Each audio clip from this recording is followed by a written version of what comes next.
ज्ञान और विद्या के सागर पूज्य गुरुवर अपने असीम अथाह समीचीन ज्ञान के द्वारा हम अज्ञानी जीवों के अंतरंग को सदा सम्यक्त्व से प्रकाशित करते रहें। इन्हीं भावनाओं के इच्छुक गुरुवर के पावन पवित्र चरणों में कोटि कोटि नमोस्तु। शब्दों में अंतर होता है, इंग्लिश पढ़ने वालों को समझ में नहीं आएगा। ये हिंदी में ही ताकत है जो समझा सके आपको, संस्कृत में ही ताकत है जो इन अर्थों को समझा सके। समझ आ रहा है ना? तो बद्ध माने जो हमारे लिए बंध गया, जिसे हम कह सकते हैं इंग्लिश में भी कि बॉन्डेड एंड बॉन्डिंग। समझ आ रहा है ना? जो बॉन्डेड माने जो बॉन्ड हो चुका, पास्ट हो गया, जिसके लिए वो हमारे लिए बंध गया, और जिसकी बॉन्डिंग हो रही है वो बंध कहलाता है। तो निर्जरा बॉन्डिंग की नहीं होती है, निर्जरा होती है जो प्री बॉन्डेड है, जो पहले से बंध गया है, उसकी हमें निर्जरा करना है। चलो इंग्लिश वालों को भी समझ में आ जाए तो आ रहा है, ठीक है ना? तो जो पहले से बंधा हुआ है उसकी निर्जरा की जाती है। माने उद्देश्य पर क्या है कि आत्मा में पहले के बंधे हुए अनेक तरह के जो हमारे कर्म, अज्ञानता के भावों से पिछले जन्मों के ये सब जो हमारे अंदर स्टॉक पड़ा हुआ है, इसको निकालना है। ये उद्देश्य बना करके वह जब उद्देश्य पूर्वक कर्म निर्जरा करने का भाव करता है तो वह यमी बन जाता है। क्या बन जाता है? यहां पर एक शब्द दिया, यमी। यमी का मतलब हो गया जिसने संकल्प ले लिया, उसका नाम है यमी। सुन रहे हो? पंच यम कहलाते हैं, और उन 5 यमों को जो धारण करे उसे यमी कहते हैं। क्या समझ आ रहा है? पंच यम, अहिंसा, सत्य, अचौर्य, ब्रह्मचर्य और अपरिग्रह, ये 5 यम हैं, है ना? इन 5 यमों को जो धारण करेगा वो यमी होकर के वो जो कर्म की निर्जरा करेगा वो संसार में और कोई जीवात्मा नहीं कर पाएगा। उसका जो निर्जरा है वो कहलाएगी सकाम निर्जरा। वो क्या करेगा? वो इच्छा पूर्वक निर्जरा करेगा। जब वो इच्छा पूर्वक निर्जरा होती है तो उसमें क्या होता है? आचार्य कहते हैं पाकः स्वयं उपायाच स्यात् जीवानाम भवति यथा तथात्र कर्मणाम ज्ञेय स्वयं सोपाय लक्षण। अब देखो यहां पर एक चीज आ गई, एक तो उपाय स्वयं करना और एक उस उपाय के माध्यम से उसे समय से पहले उस कार्य की पूर्ति करके उसका पाक कर देना। जब आपके उद्देश्य में आएगा कि मुझे सकाम निर्जरा करना है तो फिर आप टाइम नहीं देखोगे। जब टाइम आएगा तो निर्जरा हो जाएगी, तो टाइम पे जो निर्जरा होगी वो तो अकाम हो गई। सकाम का मतलब है टाइम अभी है, आज ही करना है, अभी करना है, और उसके लिए उपाय ढूंढना है। और वह जो उपाय ढूंढ करके उस कर्म की जो निर्जरा की जाती है उससे जो उस कर्म का पाक होगा, पाक माने पक गया, कर्म पक करके स्वयं उपाय के माध्यम से, जैसे कि स्यात् फलानाम तरोर यथा, है ना? जैसे तरु के जो फल होते हैं, वृक्ष के जो फल होते हैं, एक तो जो है वो अपने आप फल पक करके गिर जाते हैं, और एक उनमें हम पाक करते हैं। पाक माने उस फल को हम अपने तरह से पकाते हैं। कोई भी फल हो, पहले के लोग थोड़ा उसको अब बिना किसी केमिकल के पकाते थे, है ना? जो घास पाल होती थी उसमें रख देते थे, उसमें उसको गर्मी मिलती थी, उससे पकता था। समझ आ रहा है ना? आज तरह तरह के केमिकलों का प्रयोग करते हैं, कार्बाइड वगैरह, इन सब केमिकलों के माध्यम से उसको पकाया जाता है। तो पाक तो दिया जा रहा है, और उस पाक के माध्यम से वह जितने समय में फलता वृक्ष पे लगा उससे पहले फल गया। वृक्ष पे फलने में तो 15 दिन लगते, आप उसे अपने घर पर लाए, केमिकल प्रोसेस किया, और वो आज रात से कल सुबह तक पका हुआ मिलेगा। समझ आ रहा है? जितने भी आम खा रहे हो आप, सब ऐसे ही जो है ना केमिकल प्रोसेस से पके हुए, ये सब उसमें जो कार्बाइड वगैरह केमिकल होते हैं, इन सबके जो है उसमें अंश पहुंच जाते हैं, और उसी के माध्यम से जो है वो पकते हैं और वही सब आपके खाने में आ रहे हैं। अब घर पे कौन पकाए? पाल में भी पाक होएगा तो उसमें भी कम से कम 2-4 दिन लगेंगे। इतनी फुर्सत किसको है? खपत ज्यादा है, सबको देना है, तो जैसे तैसे उसको पकाना है। ठीक यही प्रोसेस कर्मों के साथ होता है। आचार्य कहते हैं अगर हम उपाय करेंगे उन कर्मों का नाश करने का, तो वह उपाय आपके लिए उस अकाम निर्जरा में नहीं आएगा, वो सकाम निर्जरा में आएगा। अगर आप उपाय कर रहे हो तो कर्म की निर्जरा उपाय के साथ करना। उपाय का मतलब है मेथड, प्रोसेस को अपनाना। इस मेथड से, इस प्रोसेस से अगर हम चलेंगे तो कर्म की निर्जरा होगी। ये अगर हमने अपना लिया तो वह सकाम निर्जरा कहलाएगी। और वही निर्जरा आपके अंदर जो तरह तरह के बीज भूत जो कर्म पड़े, जिनसे कि वो वृक्ष बनते रहते हैं, उन बीज का ही वो नाश कर देगी। संवर होने पर आना रुक गया, और निर्जरा में जब भीतर से उस वृक्ष के लिए अपने आप कोई भी खाद पानी नहीं मिलेगा, किसी भी तरीके का उसको फलने फूलने का वातावरण नहीं मिलेगा, तो वह अपने आप वह झड़ने लगेगा। अब जो वो झड़ेगा वो कहलाएगा सकाम निर्जरा। आपने उपाय कर दिया किसका? संवर का। मतलब संवर के उपाय के साथ में की गई निर्जरा ही सकाम निर्जरा कहलाती है। पहले रोको तो किसको? जो आ रहा है फ्लो ऑफ कर्मा, जो हो रहा है हर समय पर, पहले उसको रोको तो। जब रुकेगा तब कुछ भीतर का निकलेगा। नहीं समझ आ रहा? जब भीतर का निकलेगा तब भीतर से शांति भी आएगी। ऊपर के रुकने से भी बहुत देर तक शांति नहीं रहती, भीतर से निकलेगा तो शांति आएगी। क्या समझ आ रहा है? बुखार आता है आप लोगों को? है महाराज नाम ही मत लो इतनी खतरनाक चीज का, खास तौर से आज के टाइम में। है डरना किसी से नहीं है। बुखार भी जब आता है तो उसको भी निकालने के 2 तरीके होते हैं। एक तो उसका संवर कर देना, रोक देना, रोको इसको, जल्दी रोको। कैसे रोको? जल्दी जल्दी दवाई दे दो, ऐसा कर दो, वैसा कर दो। समझ आ रहा है? गीली पट्टी रख दो, ये पट्टी कर दो, वो कर दो। एक तो ये संवर कर दिया। संवर तो हो गया, निर्जरा नहीं हुई अभी। निर्जरा कैसे होगी? वह जो भीतर बसा हुआ है उसको निकालना, और उसको निकालने के लिए आपको थोड़ा सा कष्ट महसूस करना पड़ेगा। कैसा कष्ट?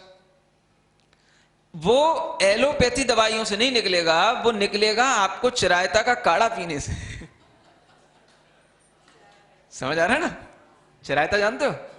हाँ, कड़वा होता है, एक घूंट भी पिया जाएगा तो मुश्किल हो जाएगी। तो वो चिरायता का काढ़ा जब जाएगा पेट में, वो जो है जब ब्लड में मिक्स होएगा, वो फेंकेगा बाहर से, उस जो टॉक्सिक मैटर है उसको बाहर करेगा। समझ आ रहा है? और तुम्हें चाहिए जलेबी। तो चिरायता जब तक कड़वा नहीं पिया जाएगा तब तक भीतर से वो बुखार जाएगा नहीं। डॉक्टर ने दवाई दे दी, रुक गया, आप संतुष्ट हो गए, दवाई से बुखार चला गया, कहीं नहीं गया, वो इंतजार कर रहा है। वो दवाई का असर खत्म होगा 2 दिन बाद, 4 दिन बाद, 8 दिन बाद, वो फिर धमकेगा, क्योंकि वो भीतर है, निर्जरा नहीं हुई अभी उसकी। अभी आपने क्या कर लिया? संवर कर लिया। रोको रोको, बहुत तेज हो रहा है, बहुत तेज हो रहा है, तमाशा मचा दिया पूरे घर के अंदर। समझ आ रहा है? निर्जरा किए बिना उसका अभाव नहीं होगा, और भीतर से जो सुख मिलेगा बुखार जाने का, स्वास्थ्य का जो से हम बोलते हैं लाभ, स्वास्थ्य होने पर जो भीतर से अनुभूति आती है, हाँ ये स्वस्थ है, वो तभी होगी जब भीतर ब्लड में से वो जो है टॉक्सिक मैटर निकल गया होगा। अगर बुखार नहीं भी आ रहा है फिर भी उसको स्वस्थता महसूस नहीं होगी जिसके अंदर बुखार पड़ा हुआ है। समझ आ रहा है? और देखो कई लोगों को इतनी, मतलब कहना चाहिए अज्ञानता या अपने स्वास्थ्य के प्रति इतनी जो है अनअवेयरनेस होती है कि उन्हें यह भी पता नहीं पड़ता कि वो बुखार उनके अंदर बना रहता है, बना रहता है, बना रहता है, और वो उसके प्रति लापरवाह होते हैं और बने रहता है, और वो महीनों बाद वो बुखार हड्डियों में पहुंच जाता है। उसे बोलते हैं हड्डी का बुखार। और जब वो हड्डियों तक पहुंच जाता है ब्लड से, तो फिर उसको निकालना और कठिन हो जाता है। समझ आ रहा है? जानते हो हड्डी का बुखार? कुछ नहीं जानते भाई, डेंगू के अलावा तुम्हें कुछ दिखता ही नहीं है। समझ आ रहा है? अगर इस तरह से कोई भी बीमारी अपने अंदर आती है और उसको निकालने का सही तरीका हम नहीं अपनाते हैं, तो उस बीमारी से हट करके जो हमें स्वास्थ्य मिलना चाहिए उसकी अनुभूति भी आपको नहीं हो रही। इसका मतलब यह है, माने व्यक्ति यही नहीं समझ पा रहा कि हम स्वस्थ हैं कि नहीं है। जिनको हड्डी का बुखार हो रहा है वो क्यों हो रहा है? वो एक दिन में नहीं होता, वो कई महीनों में होता है। उन्हें ये समझ ही नहीं आया कि हमारे भीतर क्या चल रहा है, हमारे भीतर क्या परेशानी हो रही है। हमें बुखार है और वो बुखार ऐसा दिखाई नहीं देगा। वो आपको टेम्परेचर लोगे तो टेम्परेचर नॉर्मल आएगा और बुखार बना रहेगा। ये क्या है? ये भीतर जो बैठ गया है बद्ध कर्म। समझ आ रहा है? बद्ध ज्वर, बद्ध जुकाम। समझ आ रहा है? बद्ध जुकाम ना, जुकाम बैठ गया तो जब बैठ गया तो वो कभी भी कहीं पर भी खुलकुल शुरू हो जाता है वो। समझ आ रहा है ना? जब तक वो भीतर से ना निकले तब तक जो है उसे उससे स्वस्थता नहीं मिलेगी। तो भीतर से जैसे हम रोगों को दूर करने के लिए उपाय करते हैं, ऐसे ही आत्मा में बंधे हुए तमाम तरह के जो एक कर्म हैं उनको भी निकालने के उपाय होते हैं। इसके लिए भी डॉक्टर ढूंढने पड़ते हैं, इसके भी स्पेशलिस्ट होते हैं। समझ आ रहा है? और ये जिसको मिल जाते हैं तो उसकी तो फिर बल्ले बल्ले। नहीं समझ आ रहा है? अब मिले और उनसे दवाई लो और उस दवाई का कुछ सेवन करो तो कुछ मतलब है। समझ आ रहा है? ढूंढते तो मिल गए मिल गए मिल गए, हो गया हो गया हो गया, क्या हो गया? चतुर्मास हो गया। दवाई तो किसी ने ली नहीं। समझ आ रहा है ना? दवाई जब तक नहीं लोगे, उसका सेवन नहीं करोगे, तो डॉक्टर तुम्हारे घर में भी रहा तो मतलब क्या निकला? हा? तो वैद्य का उपयोग उसी में है कि जो वैद्य जो दवाई दे रहा है उस दवाई से अपना स्वास्थ्य बनाओ। तुम्हें कोरोना दिख रहा है, तुम्हें थोड़ा सा जुकाम खांसी दिख रही है, हमें उससे बड़े बड़ी बीमारियां, डेंजरस डिजीज तुम्हारे अंदर बैठी हुई वो दिखाई दे रही हैं और उसका हम इलाज करना चाह रहे हो और तुम तैयार नहीं हो रहे हो। समझ आ रहा है? ये तो कुछ भी बीमारियां नहीं है, ये तो आएंगी चली जाएंगी, 4 दिन बाद 14 दिन क्वारंटीन हो जाओगे, ठीक हो जाएगा। ये तो तुम जिंदगी भर भी ऐसे हमारे सामने बैठे रहोगे तो भी ठीक नहीं होगा, भीतर वाला जो बैठा है। समझ आ रहा है ना? तो इस भीतरी ज्वर को नष्ट करने का नाम ही निर्जरा है ना?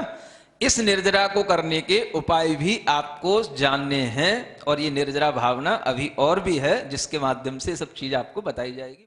ज्ञान लक्ष्मी घनाश्लेष प्रभवानंदन नंदितम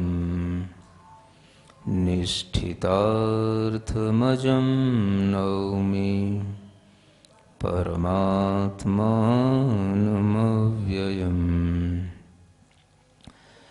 आचार्य शुभचंद्र देव विरचित ज्ञानार्णव ग्रंथराज में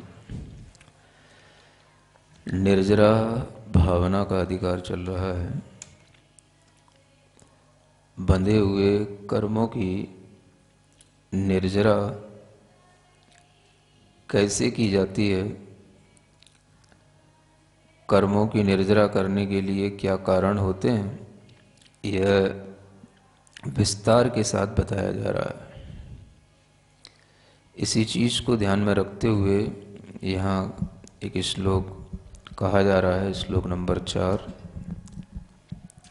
विशुद्धयति हुताशेन सदोषमपि कांचनम यद्वत् तथैव जीवोऽयं तप्यमानस्तपोग्निना।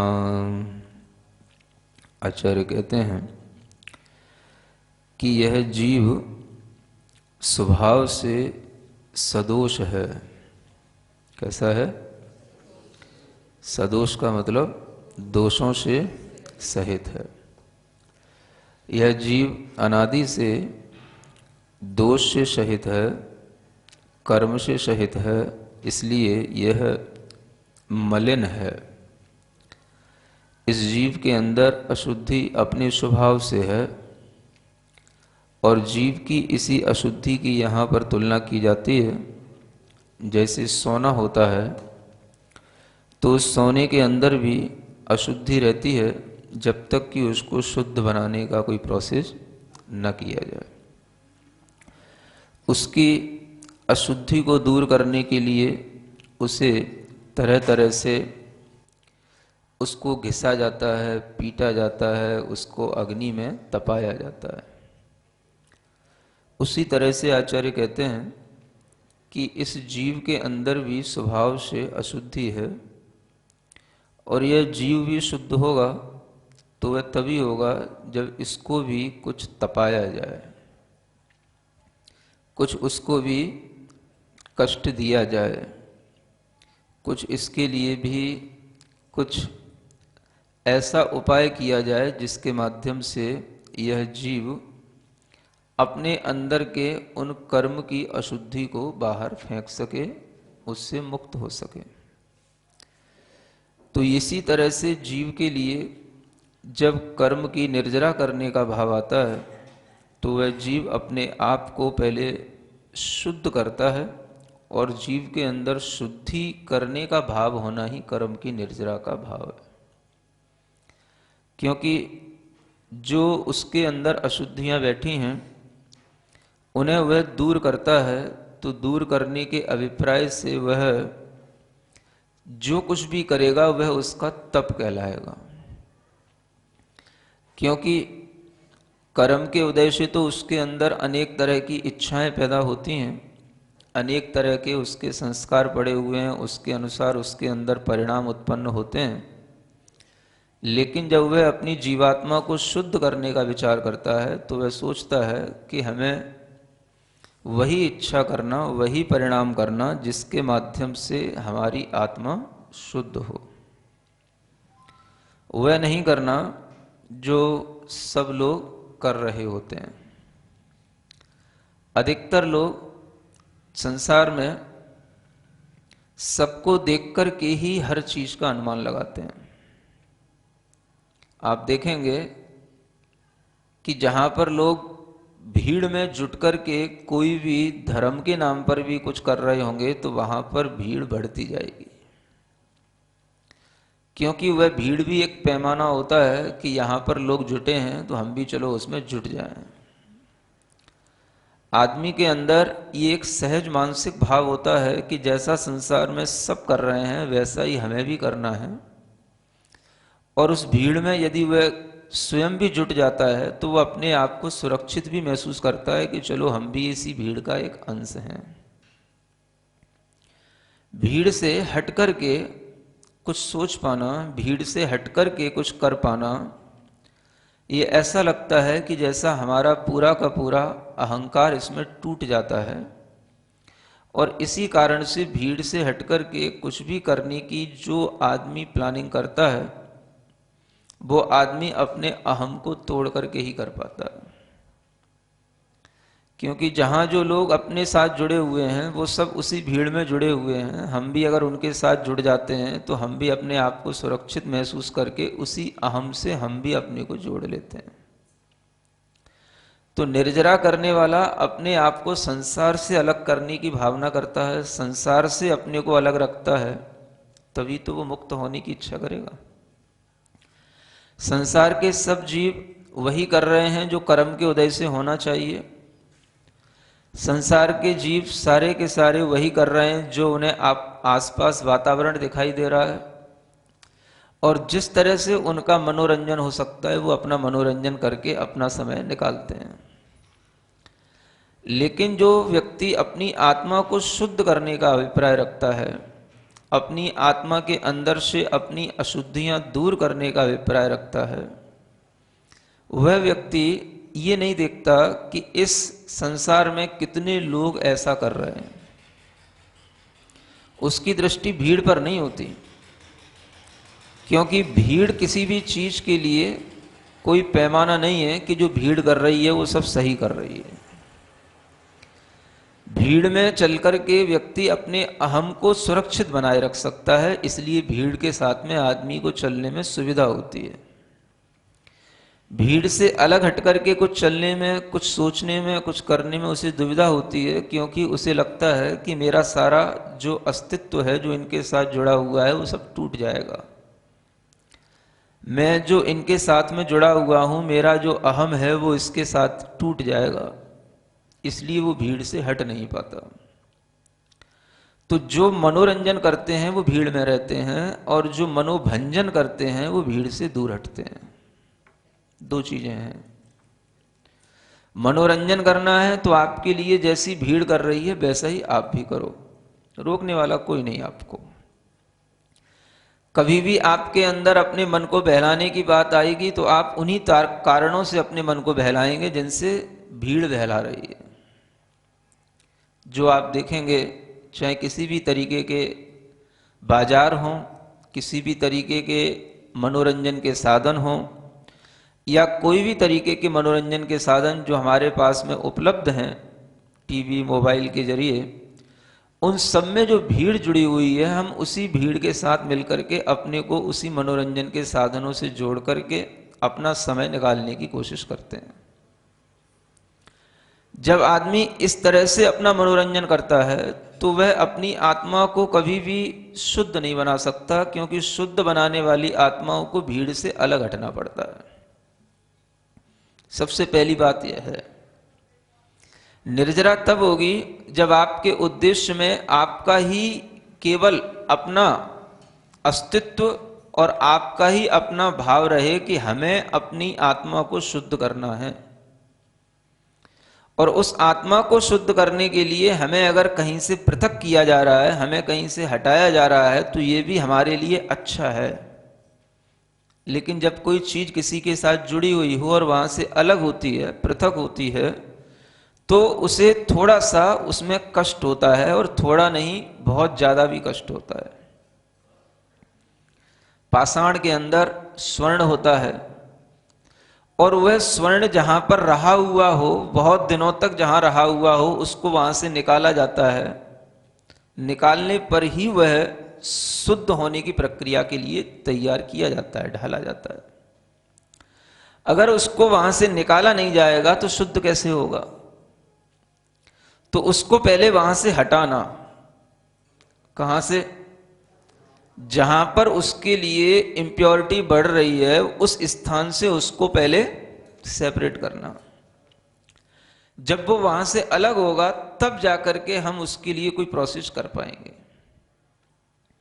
इसी तरीके से जब भी किसी व्यक्ति को अपने आत्मा की सुध आती है, अपनी आत्मा को सही बनाने के लिए, शुद्ध बनाने के लिए कोई मन बनता है, तो वह भीड़ को देख करके कभी नहीं कर सकता। भीड़ क्या करेगी? भीड़ तो सब वही करेगी जो कर रही है, और भीड़ तो अज्ञानता के साथ होती है। भीड़ के अंदर जो होने वाले लोग होते हैं वो सब भेड़ चाल वाले होते हैं। उन्हें खुद भी ज्ञान नहीं होता है कि हम क्या कर रहे हैं, क्यों कर रहे हैं। तो भीड़ में रह करके जो व्यक्ति अपने अंदर किसी भी तरह का निर्णय लेता है, वो निर्णय उसके सही नहीं होते, वो निर्णय उसकी आत्मा को संभालने के, शुद्ध करने के नहीं होते। भीड़ से हटकर के जो व्यक्ति सोचता है वही व्यक्ति अपने को ऊपर उठा पाता है। ज्यादातर लोगों की एक मानसिक कमजोरी होती है कि वो चाहते हैं कि हम भीड़ में रहें, समूह रहे साथ में।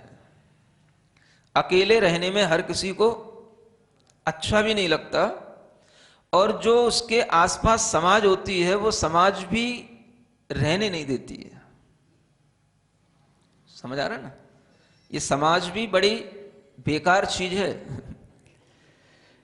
ये समाज, जिसे किसी भी तरह का कहो जन समूह, ये आदमी को अपने तरीके से जीने नहीं देता है। इसमें आदमी अगर अपने तरीके से जिएगा तो उसको भी बहुत हिम्मत रखनी पड़ेगी कि हाँ वो अपने तरीके से जीने के लिए तैयार है, और समाज उसके लिए उस तरीके से रहने में कुछ व्यवधान पैदा ना करे, कुछ गलत बातें ना करे। इस तरीके की समाज कहीं मिल ही नहीं सकती है, क्योंकि समाज उसी का नाम है जहां पर इसी तरीके के लोग हों जो एक साथ एक जैसे मनोभावों के साथ रह रहे हों, और सबके मनोभाव जब एक जैसे हैं तो उनके बीच में से अगर कोई आदमी कुछ अलग मनोभाव वाला है तो वह उसको वैसा होना पसंद ही नहीं करते हैं। समाज ये चाहती है, भीड़ ये चाहती है कि आप हमारे साथ रहो, हम जैसा सोच रहे हैं वैसा सोचो, हम जैसा कर रहे हैं वैसा करो, हम जैसा मनोरंजन कर रहे हैं आप भी वैसा ही करो। इसका नाम क्या है? समाज। हम जैसी अज्ञानता में जी रहे हैं आप भी अज्ञानी ही रहो। अगर कोई ज्ञान बांटना है तो हमारे बीच में ही बांटो, और इतना ही बांटो कि हमारे बीच में रह सको। इतना मत बांटना कि हमारे बीच से कहीं ऊपर उठ जाओ। तो समाज को यही रुचता है।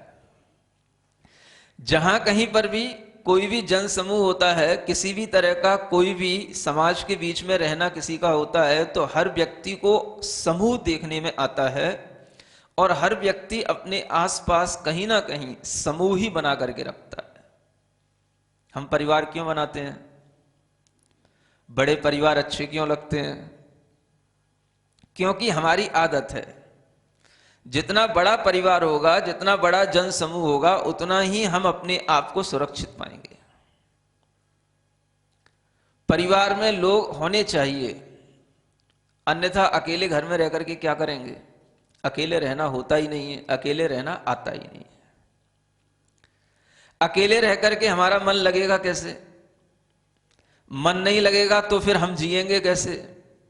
और हम जी नहीं पाएंगे तो हम घुट घुट करके मरने के लिए तो पैदा नहीं हुए। तो हमें सबके साथ ही रहना है।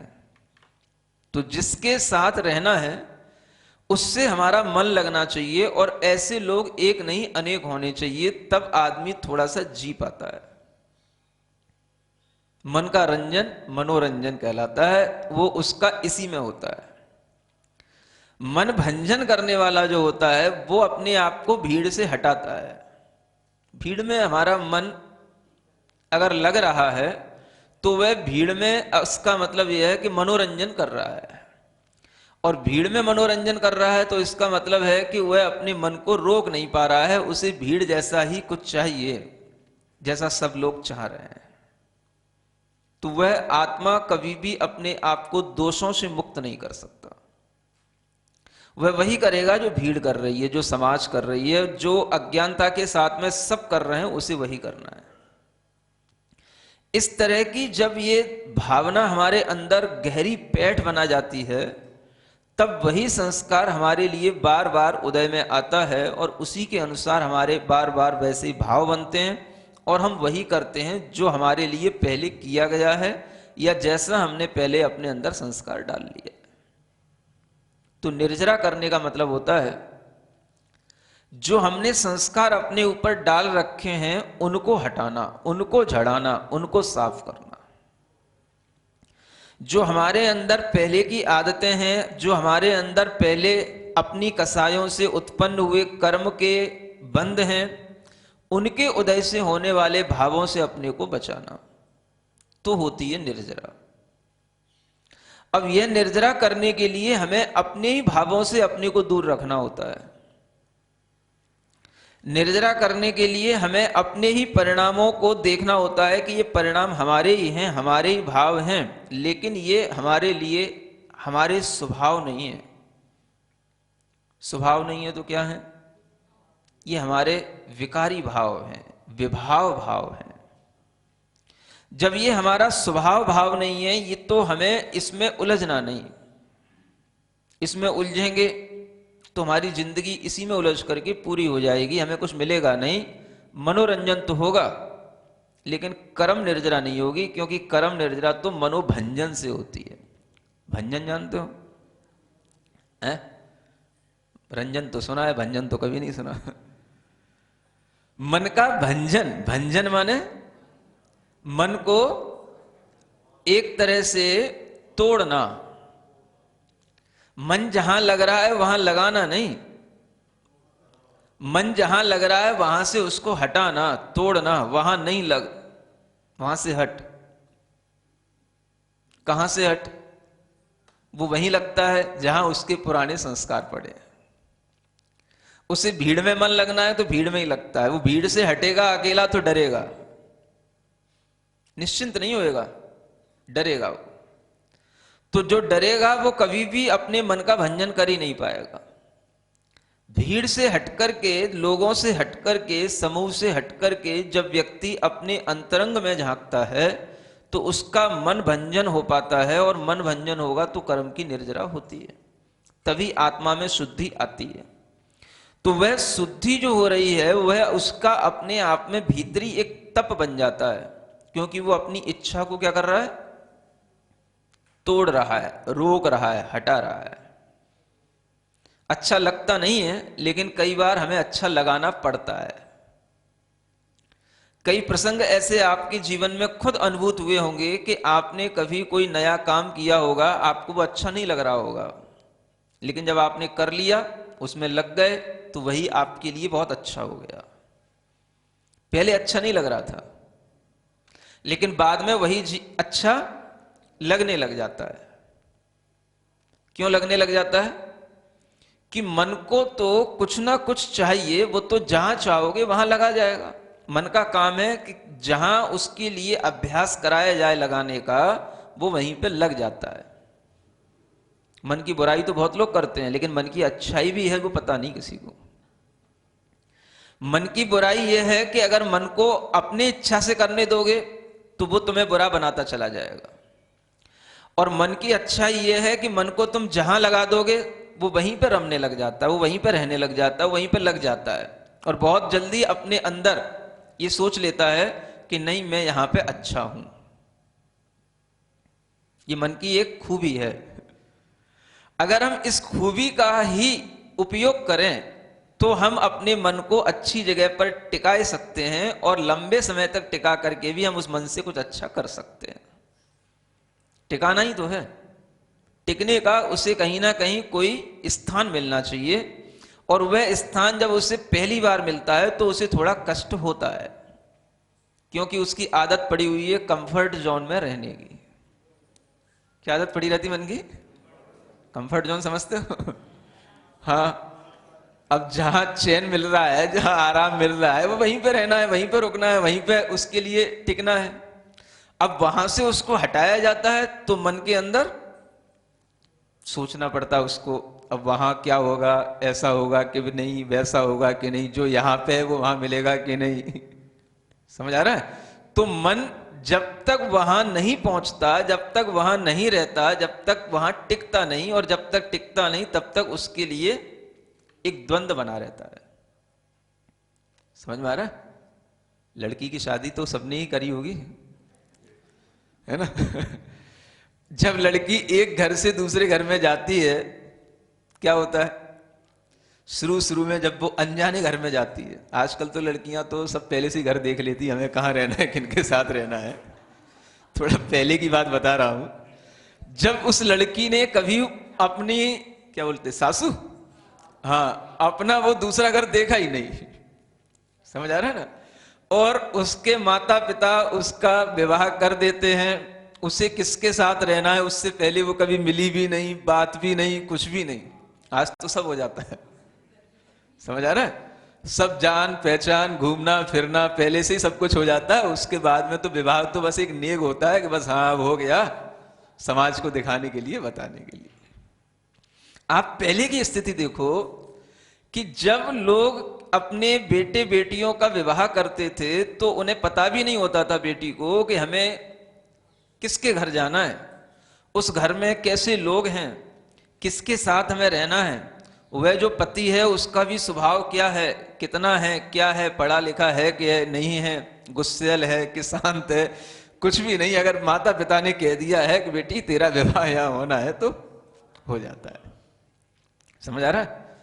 असहजता तो वहां समझ में आती है कि यहां देखो कितनी असहजता है कि अगर वो अपना मन बनाती है तो पहले तो सोचती है अब दूसरे घर में जा रहे हैं, पराए घर में जा रहे हैं, अब वहां पर क्या होगा पता नहीं।